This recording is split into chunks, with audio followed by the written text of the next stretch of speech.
ত্রিপুরা বিধানসভায় আলোচনায় কেন্দ্রবিন্দুতে উঠে এলো নারী শক্তি বন্ধন অনিয়ম বিল। এই বিল নিয়ে গুরুত্বপূর্ণ বক্তব্য রাখেন বিধায়ক সুদীপ রায় বর্মন। বিধানসভায় বক্তব্য রাখতে গিয়ে তিনি বলেন, নারী ক্ষমতায়নকে আরও শক্তিশালী করতে এবং রাজনৈতিক ও সামাজিক ক্ষেত্রে নারীদের অংশগ্রহণ বাড়াতে এই বিল অত্যন্ত গুরুত্বপূর্ণ ভূমিকা পালন করবে। তিনি আরও দাবি করেন, শুধুমাত্র আইনি কাঠামো তৈরি করলেই হবে না, বাস্তব স্তরে নারীদের নিরাপত্তা, সমান অধিকার এবং সুযোগ নিশ্চিত করতে হবে। বিধানসভা চত্বরে এই বিল নিয়ে আলোচনাকে কেন্দ্র করে তৈরি হয়েছে রাজনৈতিক উত্তাপ। বিভিন্ন মহল থেকে এই বিলের গুরুত্ব, কার্যকারিতা নিয়ে মতামত উঠে আসছে। তারা তাদের ভিউ পয়েন্ট রাখতে আজকে সেই জায়গায় ন্যাশনাল মিডিয়াগুলো নেই।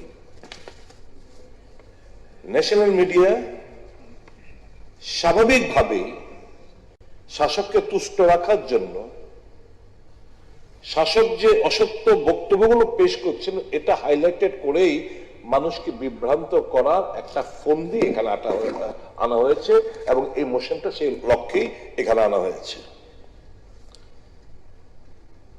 আমি দুঃখিত, কংগ্রেস যেটা শুরুয়াত করলো এই পার্লামেন্টে এবং বিধানসভায় 33% রিজার্ভেশনের হোতা, সবকিছু ইনিশিয়েটার, সবকিছু কংগ্রেস।